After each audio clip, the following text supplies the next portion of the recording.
Hi, Craig. Hello, Craig. Hi, Craig. Hey, Craig. Hi, Craig. Hi, Craig. Hello, everyone, and welcome to the Paddocks. This episode, we're going to be covering this past weekend's Grand Prix, Silverstone. It was a wild one, friends, and I cannot wait for the girls to get into it. Today we have Meg, Rachel, Amy, Melissa, LeAnne, and myself, Chelsea. And we're going to start off with a little recap of the days leading up to the race on Sunday. So this weekend was definitely a fun one. We're going to start with qualifying. And in the first round, we saw something that a lot of the F1 fans had something to say about on Twitter for the past 24, 48 hours. Perez was knocked out of Q1. This makes it the fifth time since he's been knocked out in the early stages. And it's kind of questionable what's going on with Checo, but the good thing for him, though, at least, is qualifying may not be his strength, but race day, he definitely makes up for it. So it might be his, weak spot. Who knows? Yeah, he's been out qualified by Hulkenberg in 6 out of 10 races, 4 of which Hulk has made it into Q3 over Perez. But yeah, like you were saying, Melissa, Christian also said that they're still happy with Checo and he does perform well during races. Like, quali seems to be where he has most of his issues, and on race day he does well, which honestly I feel like it's preferable to have issues on quali day rather than race day. Yeah, because at least you can see at that point what needs to be fixed, what needs to be improved, and then as we see, he just goes from like nearly the back of the grid to pretty much close to podium, if not on podium. And the spin that Lewis had during Q1 around Stoke Corner was extremely graceful. All I could think about is that one TikTok sound that I'm spinning around like a ballerina. And you just see him spin around. But luckily, like he was able to get out of the gravel and not be beached, which was a good thing for Lewis's sake. So again, it was so graceful. Going in Q2, this is kind of random, but during Q2 when Max was like, he was not hitting P1, he was kind of still down below, which was not normal for Max. But in my notes, I wrote down, who cursed Max? And then like 30 seconds later, I just wrote, never mind, because he was up on pole. Max was like, I'll just chill for a little bit, and then showed who he was. But the other eventful event that we had during Q2 was just Valtteri's car stopping pretty much at the start of Q2. And it caused a delay into that session because the car had to be recovered. And sadly for him, he was disqualified completely from qualifying later on the day due to failing to provide a fuel sample. And instead of starting at P15, he was starting from the very back at P20. Then Q3 happened, which is probably up there on one of my favorite qualifyings of the year so far. My McLaren boys, Lando and Oscar, qualified in P2 and P3. And when that happened, I had to calm myself down because I knew people were sleeping. And I got yelled at last time. I woke my sister up when Lando did well. So I had to like cover my mouth or like with a pillow and like kind of muzzle myself. But I was so excited. They did so well. And fun fact, it is actually the first time in 15 years that a McLaren has started on the front row at Silverstone, which is very interesting, and it's just so proud of McLaren. And I don't know what they did overnight since they were not doing well in the practice sessions. I think the highest either one of them finished in a practice session was either P8 or P9. So take a bow, McLaren, whatever you did overnight. Y'all are gods. And I'm so glad I've stuck by them this whole time, because I knew it was coming.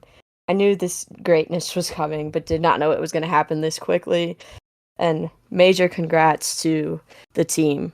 Yeah, that moment where Lando was on provisional pole was incredible. I was like literally on the edge of my seat. I was holding my breath. I was like, oh my God. I need to know which coven Zach Brown hired. Did Danny lift his curse on them and forgive them? Because that was just phenomenal to watch. Maybe it's the chrome livery. Maybe they should just keep that. It looks fantastic. It all seems to be working pretty well for them.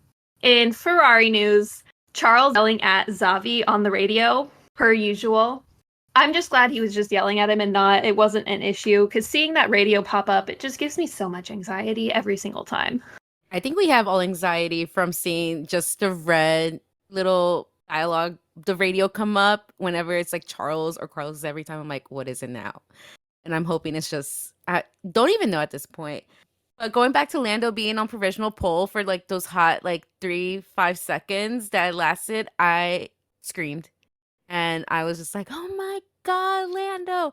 And it was the same thing. Like my boyfriend and I have a joke. We're like, we can be world champions, Lando. So we just started saying that. And then Max obviously took over and claimed his P1 spot as usual. But it was just an incredible moment to see that it's possible.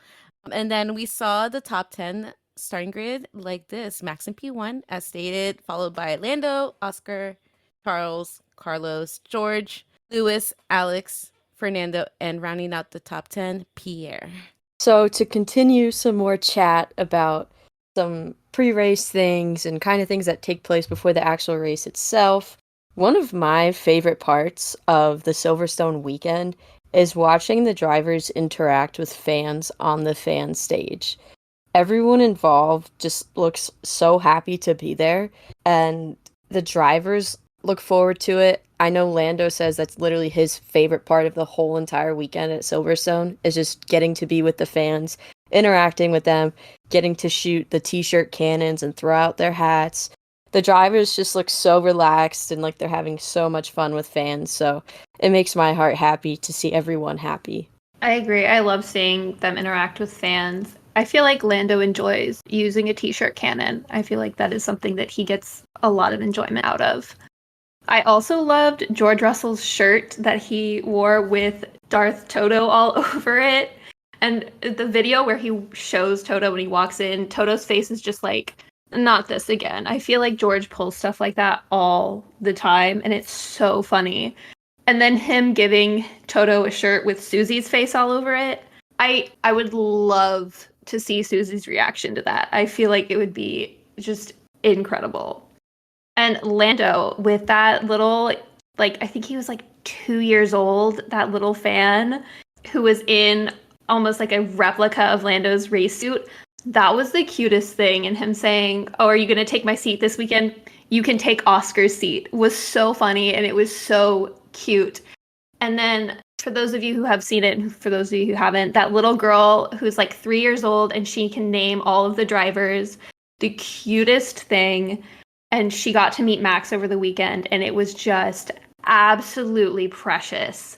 And I love those moments that they get to have with fans, because you know that means a lot to just everybody involved. And it's so cute and it's so sweet. It's definitely a wholesome moment to see, because you see a different side to the drivers. I feel like we really don't get to see as often, especially with the young ones, like the babies and the kids, because I feel like they just bring out a different like side, like a more softer side of them. I don't know. It's just cute. I really like seeing stuff like that. But before the race started itself, there was a picture and a video floating around of actors Brad Pitt and Damson Idris walking around filming for their upcoming F1 movie, which, fun fact, it'll be on Apple TV. I just learned that today. And if you look closely in the videos and in one of the pictures I saw, you do not only see Carlos in the back, but also SD Bestie doing a little cameo. So kind of brought up the question, I wonder how many actual F1 drivers will be participating in the movie or just making like little cameos like Carlos and Esteban had done. And I'm curious to see how many more races they'll be present at, because I saw that production is set to be out at 2 more races. I'm not too sure. That's interesting. I didn't know they were going to more races. I thought they were just doing Silverstone.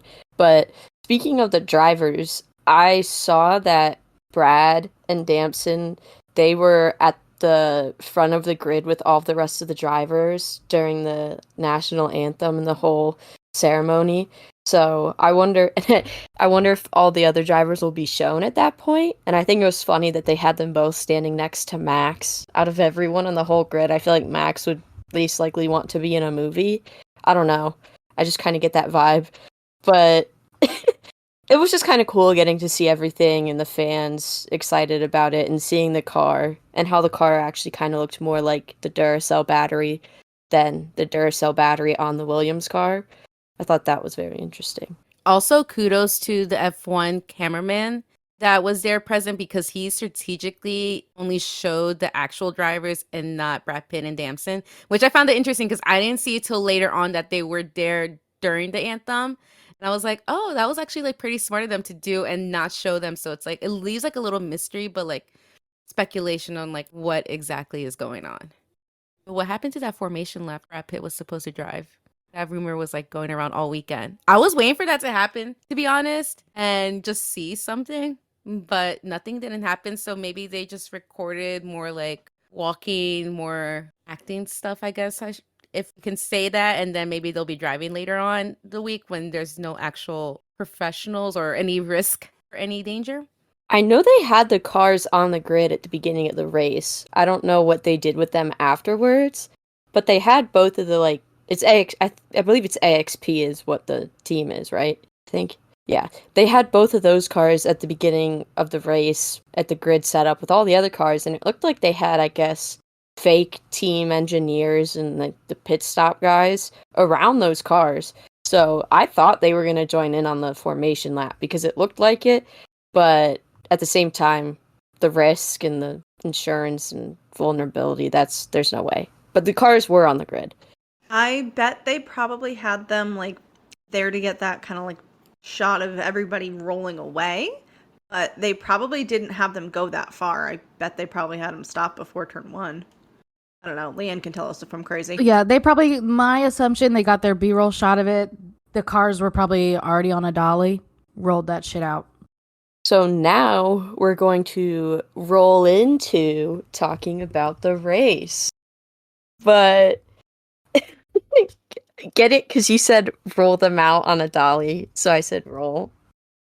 But on Let's leave this in. No. Oh, man. Ugh. Anyways, the race was... I don't think I've ever been so nervous and so, like, anxiety and anxious-stricken during a race before. Because Lando starting P2 next to Max, and then Lando overtaking him at the beginning of the race, and seeing that happen and hearing the crowd while that happened, I was jumping up and down. My mom grabbed me and said, "Calm down, it's fine." And then he actually held it for 5 or 6 laps, which was pretty impressive that Max did not get that position back sooner. I mean, I love Lando, but I didn't think he was going to be able to hold off Max for that long. That's longer than Charles was able to hold him off last weekend in Austria. So, kudos to Lando, but he finished the race in P2 and got driver of the day at his home race. So, yay! And his defending of Hamilton towards the end of the race was incredible, especially since he was on the hard tire and Hamilton was on the soft, which I still don't understand why they pitted him for the hard, even though he was asking for the soft.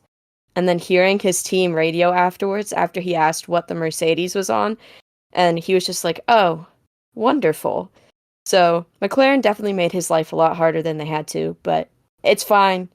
He finished P2, and he definitely deserved it for his valiant effort that he had today.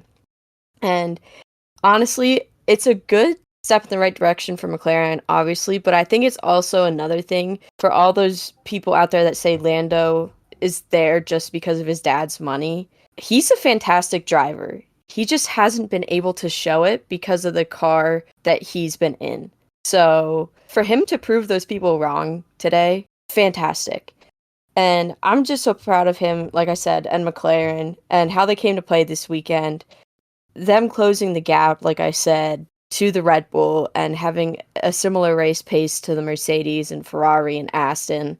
Whatever they did, please continue to do it and make it better, because shout out to you and all the people at the factory. Y'all are gods and goddesses. Like, kudos. But although I'm so happy for Lando, I'm also gutted at the same time that Oscar did not finish on the podium and that McLaren did not have a double podium, because I love Lewis and all, but I think Oscar deserved that P3 after the weekend he has had as well and how he drove today. And the P4 is still great because he got points for the team, and now they're 5th in the Constructors' Championship, which is awesome. But it's just so sad. My McLaren heart was like, dang, we could have seen 2 of them up there. That safety car really screwed him over. But like I said, it's okay. P4 is still fantastic. Still lucky that he got up there. Also very happy because Alex finished in the points today, which is fantastic. I also saw that James Vowles came over on the radio and said to him that they were so proud of him and super happy that he could represent Wiliams on their 800th anniversary. And that just made me want to cry. I was like, oh, Alex. But I was so happy of him. And like I mentioned before, Lewis had a mega drive today as well. Although a lot of it played into strategy and the safety car and all that. But he did start P7 and managed to finish on the podium at P3. And Logie Bear, oh, Logie Bear. I'm just going to call him that instead of Logan at this point because I like Logie Bear better. He came so close to points again. He finished P11. He was 1 position away from points. I think he's going to get there at the next race or 2. I think it's coming, and he clearly wants it. So I'm happy that he's slowly getting more comfortable and stuck in, and he's having better drives in that Williams car. Truly, that move that Lando made at the start was just phenomenal. It was incredible. He killed the entire race. I mean, he really deserved driver of the day. He won it by 45% of the vote. It was crazy. I also feel like Max was probably pretty happy to have a little bit of a fight. He hasn't really gotten too much of a challenge, I feel like, for most of the season. And Lando did not let him get ahead by more than 4 or 5 seconds. Max, we've been seeing him get 10, 15, 20-second leads. And Lando was like, not today. Not today. Just an incredible race to watch. Now, for me, my favorite thing was the fact that Max was watching on the green screen.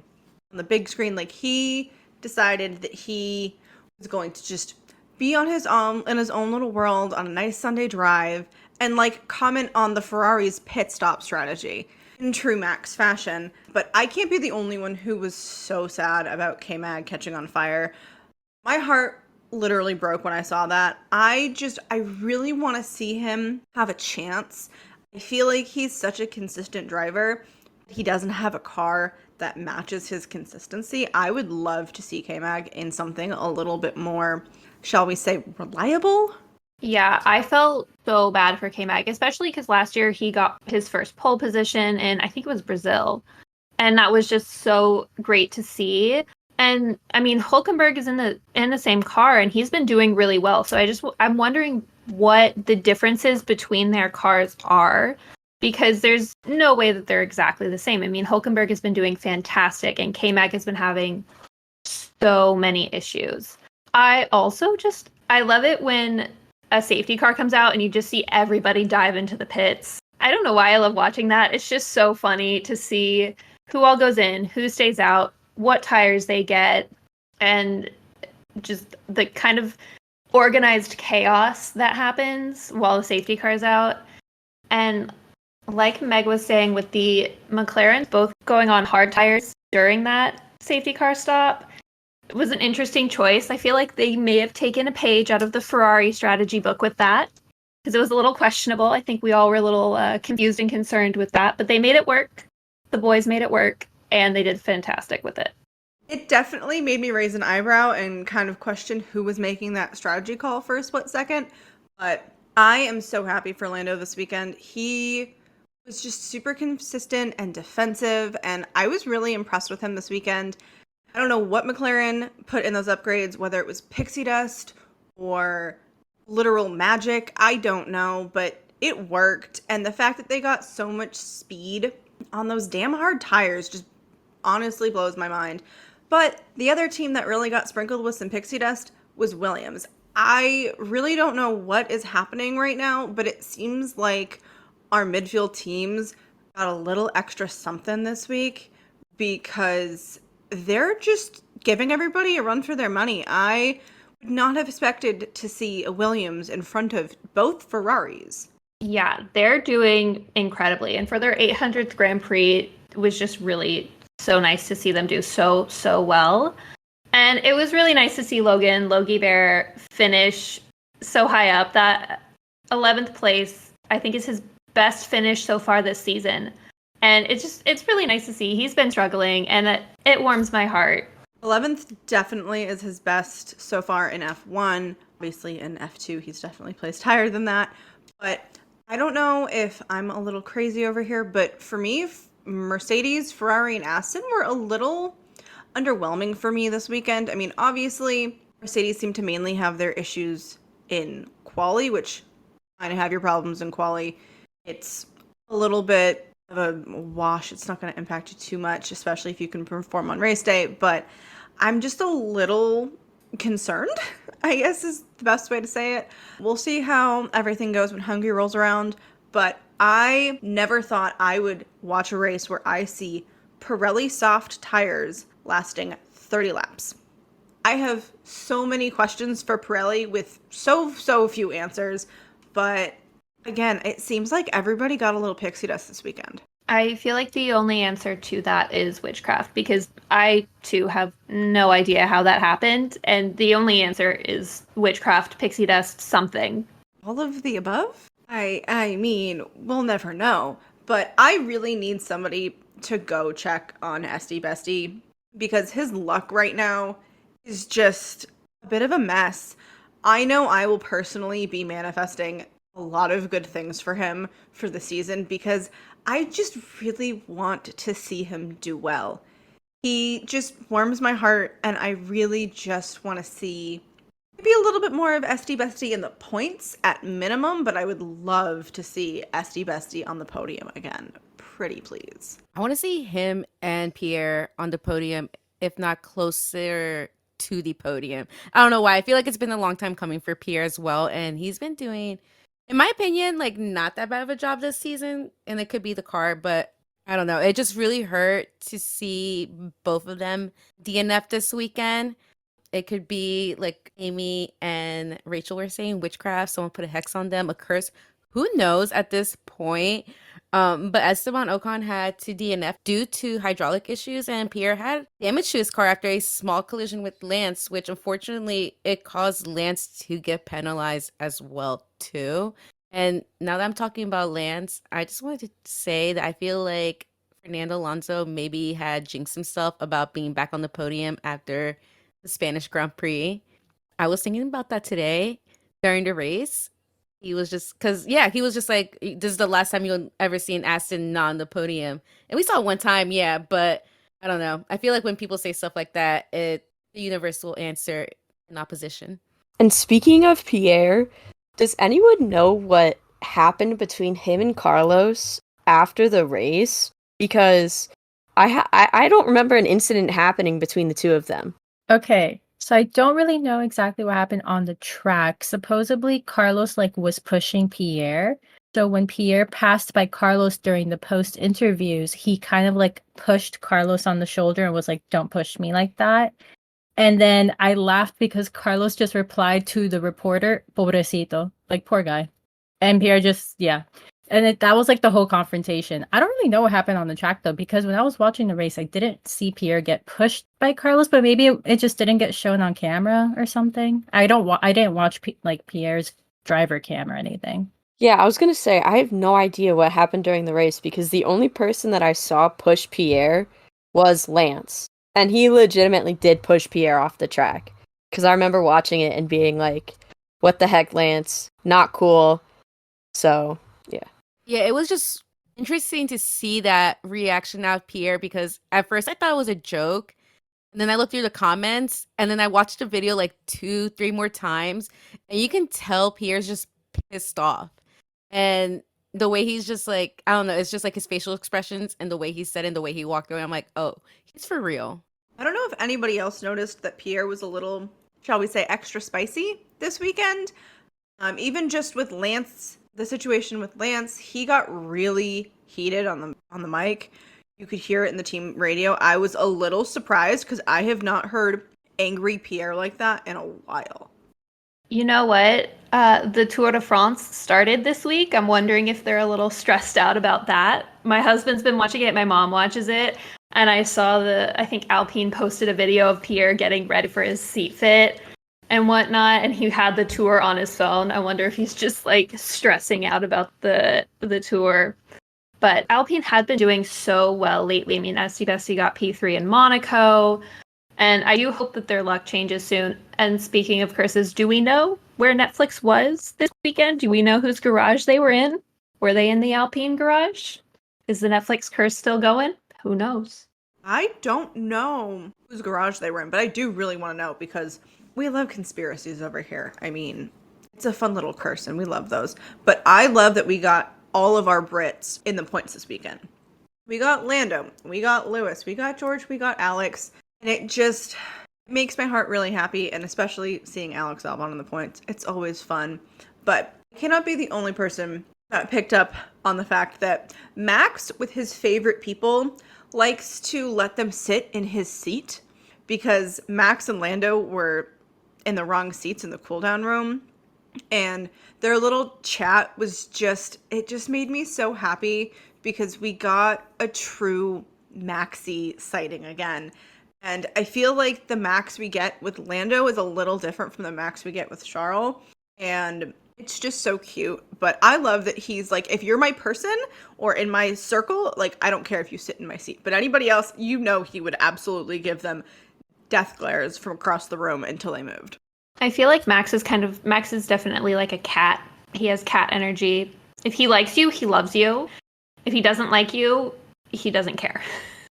But it was really cute to see him and Lando in the different seats. I feel like they should just stop assigning the seats at this point. No one ever sits in their proper chair. And it was really nice for, Max to get to have Lando on his little post-race cool-down room podcast for once. There's a new little guest on there, which is just really cute. I love their conversation, and it was really sweet to see. There needs to be a term made up for when Lando explains something, just like how there's Max-splaining and there's clarifying. What would be Lando Norris's? I'm not good at that, so I'm gonna leave that to the rest of the paddock girls because y'all can handle that. I just will be happy to repeat it. But during the race, as every weekend, I just want to know how Ferrari comes up with their strategies and what they're thinking when they dish it out. We've seen it before. They don't listen to their drivers or they just mess something up in their strategy. And it's to the point where I just feel like they roll a giant dice and whatever it lands on, they're like, yeah, we'll go with that. And then whatever number it is, it's like that plan A, plan B, plan X, Y, and Z that they always say over the radio. They choose it like Mary-Kate and Ashley used to choose their videos, dartboard. I was going to say the same thing, just like a dartboard, and they just put a blindfold on and just throw. Or like just a spinning wheel, just see what happens. I was honestly kind of shocked when Carlos told his engineer, just be like, tell me what to do. I was like, are you sure about that, hun? Are you sure that's a good idea to let them decide? Because it seems like maybe not. And I will say it was also kind of a relief not hearing too much from Charles. I feel like every time his radio pops up during a race, I'm just like, not again. Not this again. He didn't have the best race, but it also wasn't the worst. So I'm not complaining. And it was just nice that it was relatively smooth-ish. At least both Ferraris crossed the finish line. That's all. They finished. No issues. Maybe not that great of a strategy, but no issues. They finished. We gotta look at the bright side of things, is what I always say. But one of my favorite parts of the race is seeing who got to wave the checkered flag. And that was Florence Pugh.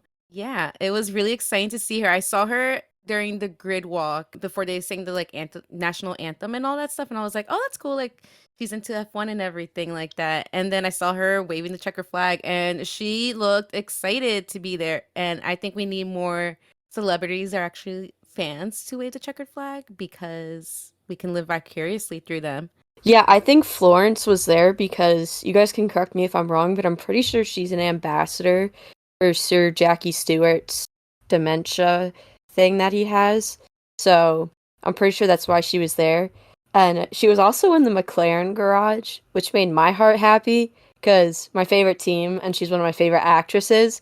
So I was like I don't even know what was going on. My brain couldn't handle all of it, but I was just so excited to see her there and how she actually waved the flag in a good way in comparison to some other people who have waved the checkered flag previously. Yeah, so Florence was there as an ambassador for Jackie Stewart. He has an organization called Race Against Dementia. So she was there for that. I loved seeing her wave the checkered flag. I thought that was so great. When they said, oh, there's Florence Pugh getting ready to wave the checkered flag, I was like, oh, that's so exciting because I love her. She's incredible. And yeah, that just reminds me when Tom Holland waved the flag at Monaco and he whacked himself in the face, which just, yeah. I don't know. We just need more people like them so we can live vicariously through them and have the excitement or share that excitement. It's just nice because we've seen some other people that don't really care or look like they don't really care to be there. But we'll see who's the next one to wave the checker flag at least. But overall, I liked today's race. I'm extremely proud of Lando and Oscar's performance and all the midfield battles going on. I didn't take a mid-race nap. That's the good part. I usually like to take one like halfway, just sleep for like 20, 30 minutes and wake up and be like, yeah, Max is still winning. But at least, like everyone else has said, Max had to put up a little bit of a fight early on, and I really enjoyed that. Speaking of waving the checkered flag, you know who I'd love to see wave the checkered flag? And I think LeAnne would agree with me on this one. I'd love to see Harry Styles wave the checkered flag. I know he's a big Danny Rick fan, and he does follow F1, so I would love to see him at a race waving a flag. Yeah, if he would stop touring for 5 seconds. He's almost done. He's almost done touring. So, I'm just saying in the future, but that man does need a break from all the craziness that happens in his life. Here's the thing. If we do Harry, we also have to do Niall, who is an open F1 fan. He's openly said he's a Lewis fan. He's been in the Mercedes garage. Like, if we're going to have one, we got to kind of do all of them that are interested in it. At least that's my perspective. Liam was there today. I agree. We need Niall. I'm thinking we'll get Harry for Las Vegas. He can do the checkered flag at Las Vegas, and then we can have Niall do it at Coda. I feel like that would be a vibe. As he's dressed as Elvis in Vegas. That's the only way he's allowed to do it. I 100% agree with that. Please. Please. I don't know, but I feel like for Vegas, they're probably going to have someone that has a residency out there to wave the checker flag. I don't know who. I think J-Lo still has one, or so. I don't even know at this point, but I just feel like they're going to do something like that, and it's going to be someone that we're not going to be happy with. Can it be Adele? Because she has a residency. Yeah, she has a residency in Vegas, right. and I'm forgot. absolutely in love with her. I forgot that she has one out there. She'd be perfect now that you said that. Because Adele just gives, sorry for my cursing, but she just gives zero fucks whatsoever. And I love Adele, and she's so iconic. And I think she'd be perfect. Just seeing her at the Las Vegas GP waving that flag, she'd be like, I'm here, I'm doing this. That's fantastic.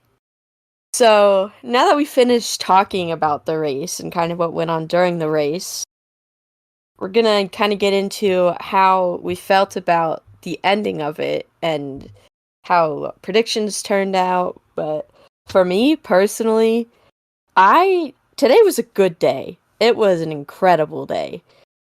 McLaren, Alex, great day. And I've been so happy today. I literally can't even get words out. I'm like stuttering. I don't know what to say because I'm just so excited and so happy. But I just couldn't be prouder of McLaren, honestly. They've really stepped it up, and it's kind of come out of nowhere. I know they said, like, Andrea Seidel has said these upgrades are going to do a complete, like, 180 of the car and completely change the car, and it's going to be a different car. He was right. And everyone was doubting Mika Häkkinen when he said about a month ago that McLaren, give them a couple weeks and they're going to be challenging the Red Bull. I thought he was crazy too at that point, but he's not far off. I mean, like it was previously stated, he was only with like 3 to 5 seconds away from Max the entire race. and compare Lando. I mean, so Mika, are you a like fortune teller prediction? Like, do you have like magical powers? I don't know, but I believe everything he says now, I guess. Speaking of my predictions, I was pretty close, I'd say. I did say Max and Lando and possibly Lewis were going to be up there. I just didn't say it in the correct order because I was trying to hope that Max would have problems and he wouldn't win. But even I thought I was crazy for saying Lando was going to win, and I'm sure other people thought I was crazy for it, but he wasn't far off. He came P2, so I'm proud of my boy. Go Lando, go Bob, you Muppet, as him and his bestie Max Future would say. But Max and Lewis were up there as well, and I was just so happy to see Lando and his champagne spray. That spray and that little thing that he does with that champagne bottle is one of my favorite things in the entire world. And I honestly don't know how he does it, but and we saw Lewis attempt to try to do it and he couldn't do it, which I thought was very funny because Lewis just kind of laughed and was like, "Oh, I guess I can't do it." But yeah, and another thing post race that just made me giggle, and I didn't even notice it, but my mom was like, "Megan, did Lando just punch a bug out of the air?" And I had to rewind it, and I was like, "Oh my god, he punched a bug instead of just swatting a bug." I was like, this is why I love this man. He's just so chaotic and unpredictable. I've never seen someone punch a bug before in my life. I've seen people swat bugs, but not punch. So Lando actually punched a bee. I went back and I rewatched it, and I was a little confused by that reaction, but I mean, it is what it is. But I was so happy that we were going to get a Lando Norris champagne spray, and then F1 TV didn't give us the good. I was so looking forward to it, and I didn't get what I wanted, but it happens. I do have to say, hearing that crowd when Lando came across the finish line was just like goosebump inducing. It was just so fantastic. That crowd, it was amazing this whole weekend, giving all of the hometown boys all the love. But for my predictions, they were so off. But we did get some spice, which we all really have been wanting. In the end, I do have to say, as the Red Bull girl of the group and definitely the lone Max fan, I'm really gonna need fans to just cut it with the booing. I get it, y'all. You don't like Max. You want to see some other people win. But that doesn't mean that the man deserves to get booed. He's got a good car and he's got talent. Like, maybe it's just me, but the Max hate's just getting a little old. So if you guys listened to our prediction episode for this race, and if you haven't, go check it out. My theory didn't work. I said that I wouldn't wear any driver or team merch leading up to the race or say anything in general. And yeah, that was a fail. I mean, Lewis did end up on the podium, so I'm not going to complain about that. But I'm not going to talk about Ferrari because at this point, with all their little shenanigans, I'm numb to it. And it's just heartbreaking, I guess you can say. But yeah, no, we will be wearing the driver merch whenever I want to the gym now, from now on, not caring and hoping for the best. But all in all, like I said, I'm super proud of Lando and Oscar, especially Lando. He had a really great start to the race, and like Amy had mentioned, hearing that roar from the crowd when you hear, I think it's Crofty. I always get the voices confused whenever I'm like listening. I also just like start spacing out, watching cars go by. When it's like Lando's leading the Silverstone GP or whatever he said, like I was like, yes, like let's go, and it was just like a goosebump moment right there. And like Megan had mentioned, the champagne moment was beautiful. I don't know if you guys have seen it, but like I like watched it carefully because like I like doing spraying champagnes for graduation photos, and he like spun it around and then like banged it on the podium, and as he's banging it, you see Max Trophy just like fall over. I thought that was funny. So, and it was also hilarious just to see like Lewis like try, and he's just like, "Boom," and it's like a little like sprout comes out. But yeah, I mean, it was an entertaining race overall. I mean, I can't be too upset about the results. However, I do agree with Amy.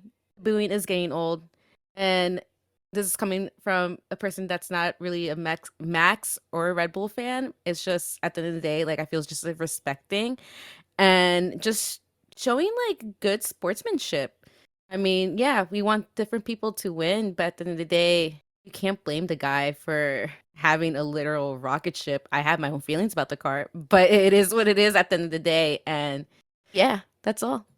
Yeah, I agree with Amy. I also wish we had gotten to see the full Lando champagne spray. I had to go back and rewatch it, and when you see Max like take the picture with the gold trophy, you can just barely see him at the edge. And I was like, no, they missed it. Because it's so good. And it's so fun to watch. And I always get a little nervous to kind of break the bottle by doing that, but the man knows what he's doing. You got to give him that.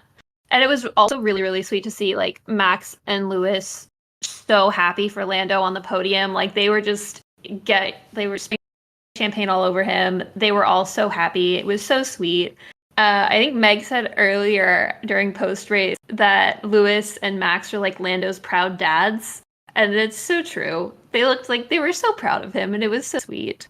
As far as predictions, I had no idea what to think going into this weekend, other than like Max probably being on the podium because the Red Bull's rocket ship, like we've said. And with all of the upgrades that have been brought in over the past couple of races, I really just felt like it was going to be kind of a wild card of a weekend, and there was really no telling what was going to happen. And it really was. I mean, a lot of the events of this weekend were just very unexpected. And like I said earlier, this was the first race that Max won that he didn't lead by 10 plus seconds, which was crazy to see. And then, like, as Amy mentioned as well, hearing that crowd when Lando crossed the line was incredible. You could feel the energy through the TV. Like, just the sheer joy that the crowd felt was amazing. And I feel like that's what the sport is supposed to be all about. It's just about the incredible rush and the feeling you get seeing those drivers cross the finish line, watching a fantastic race. And I would argue that this was one of, if not the best race of the season so far. I have to agree with you, Rach. This is definitely, for me, my favorite race so far of the season. But I don't know about everybody else, but I always find myself constantly refreshing social media after a race just to see what the teams put out of content that we maybe didn't get.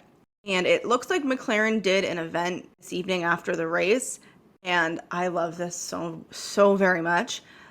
Lando did a shoey with Oscar, and I could bet you money that Danny Rick is somewhere cheering his head off for Lando. Maybe he's even a little bit emotional because of watching that shoey, but I just love that Lando decided to keep that honey badger tradition alive. I was not expecting him to pull out a shoey, but apparently he wanted to keep me on my toes. It really was a fantastic race weekend. I loved every minute of it. And to round us out, our moment of the weekend, obviously Lando getting P2, doing so well, the champagne spray. And a little quote from Crofty, he said around the end of the race, last 5 laps or so, the gods aren't listening and neither are Lando Norris or Oscar Piastri. And that was just, I loved it. He was so right. I mean, they did incredibly this weekend. That wraps up our wonderful double Brit podium weekend in Silverstone. We hope you all enjoyed this episode and race because, damn, this weekend was chaotic. Right along with my TikTok prediction. That really only got one right if we say it was for quali, not actual race day. Let us know your thoughts on the weekend by reaching out to us on our socials. Everywhere we are at Paddock Girls Podcast, except for Twitter. There we are at Paddock Girls Pod. Thanks for joining us in the paddock. See you next time. Bye, Craig. Bye, Craig. Bye, Craig. Bye, Craig. Bye, Craig. Bye, Craig.